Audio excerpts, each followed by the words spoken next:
నేడు డిసెంబర్ 28, 2025న భారత జాతీయ కాంగ్రెస్ తన 140వ ఆవిర్భావ దినోత్సవాన్ని జరుపుకుంటోంది.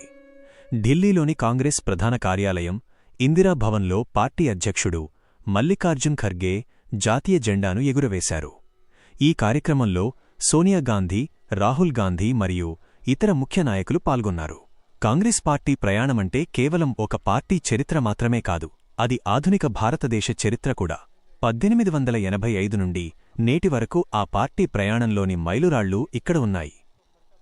భారత జాతీయ కాంగ్రెస్ ఐఎన్సీ చరిత్ర 1885 నుండి 2025. 1. స్థాపన మరియు తొలి దశ 1885 నుండి 1905. 1885 రిటైర్డ్ బ్రిటిష్ అధికారి ఏవో హ్యూమ్ చొరవతో డిసెంబర్ 28న ముంబైలోని గోకుల్దాస్ తేజ్పాల్ సంస్కృత కళాశాలలో స్థాపించబడింది. మొదటి అధ్యక్షుడు డబ్ల్యూసి బెనర్జీ. 1886 నుండి 1890 దాదాబాయి నౌరోజీ. 1886 బద్రుద్దీన్ త్యాబ్జీ మొదటి ముస్లిం అధ్యక్షుడు. 1887 జార్జ్ యూల్ మొదటి విదేశీ అధ్యక్షుడు. 1888 నాయకత్వంలో పార్టీ విస్తరించింది. 1896 కలకత్తా సమావేశంలో మొదటిసారిగా వందేమాతరం గీతాన్ని పాడారు. 2. స్వాతంత్ర్య పోరాటం మరియు గాంధీయుగం 1905 నుండి 1947. 1907 సూరత్ సమావేశంలో కాంగ్రెస్ మితవాదులు, అతివాదులుగా విడిపోయింది. 1916 లక్నో ఒప్పందం ద్వారా రెండు వర్గాలు మళ్లీ కలిశాయి. 1917 అనీ బిసెంట్ కాంగ్రెస్ మొదటి మహిళా అధ్యక్షురాలిగా ఎన్నికయ్యారు. 1920 మహాత్మాగాంధీ నాయకత్వంలో సహాయ నిరాకరణ ఉద్యమం ప్రారంభమైంది. 1924 మహాత్మాగాంధీ బెల్గాం సమావేశంలో ఏకైకసారి అధ్యక్షత వహించారు. 1929 లాహోర్ సమావేశంలో జవహర్లాల్ నెహ్రూ అధ్యక్షతన పూర్ణ స్వరాజ్ తీర్మానం చేశారు. 1942 గాంధీజీ నాయకత్వంలో క్విట్ ఇండియా ఉద్యమం. 1947 జెబి కృపలానీ అధ్యక్షుడిగా ఉన్నప్పుడు భారత్కు స్వాతంత్ర్యం సిద్ధించింది. 3. స్వాతంత్ర్యానంతర పాలన 1947 నుండి 1990. 1951 నుండి 1964 నెహ్రూ హయాంలో ఆధునిక భారతదేశ నిర్మాణానికి పునాదులు పడ్డాయి. ఆనకట్టలు, ఐఐటీలు, పరిశ్రమలు. 1969 ఇందిరాగాంధీ హయాంలో పార్టీలో చీలిక వచ్చింది. కాంగ్రెస్ -O మరియు కాంగ్రెస్ -R. 1975 నుండి 1977 అత్యవసర పరిస్థితి, ఎమర్జెన్సీ విధింపు. 1984 ఇందిరాగాంధీ హత్య అనంతరం రాజీవ్ గాంధీ ప్రధాని అయ్యారు. ఆయన కాలంలో టెలికాం, ఐటీ విప్లవం మొదలైంది. 4. ఆధునిక కాలం మరియు సంస్కరణలు 1991 నుండి 2025. 1991 పివి నరసింహారావు ప్రధానిగా ఆర్థిక సంస్కరణలు ప్రవేశపెట్టారు. 1998 నుండి 2017 సోనియా గాంధీ సుదీర్ఘకాలం 19 ఏళ్లు అధ్యక్షురాలిగా బాధ్యతలు నిర్వహించారు.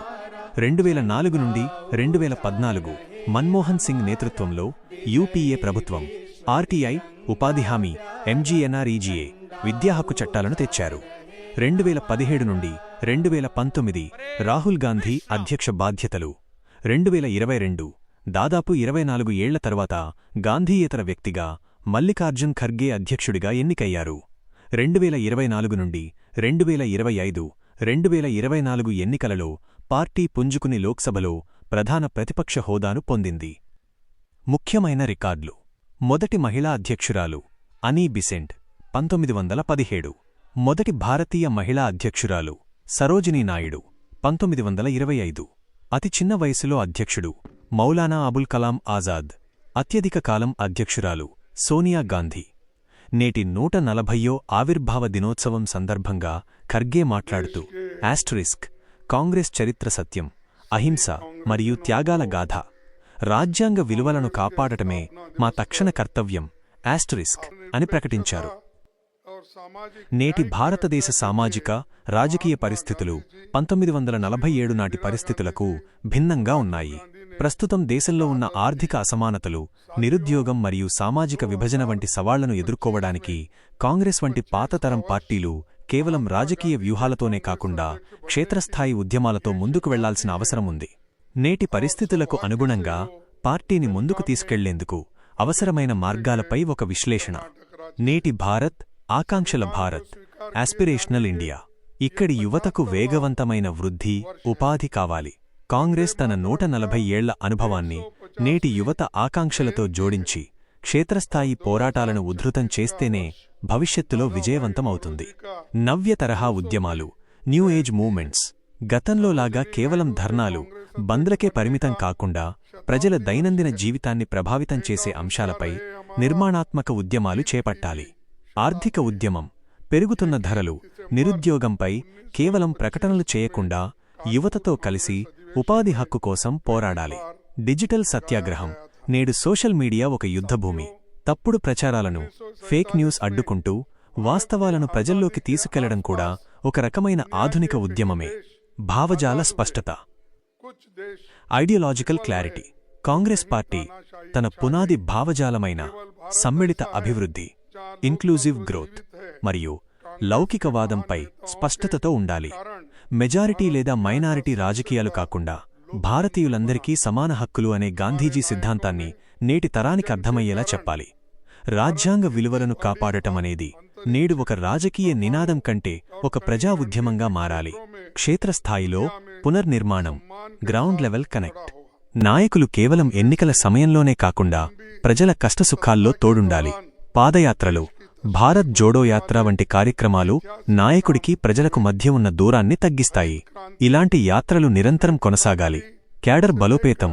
గ్రామస్థాయి నుంచి సోషల్ మీడియా స్థాయి వరకు కార్యకర్తలకు సరైన శిక్షణ ఇచ్చి వారిని పార్టీ సిద్ధాంతకర్తలుగా మార్చాలి.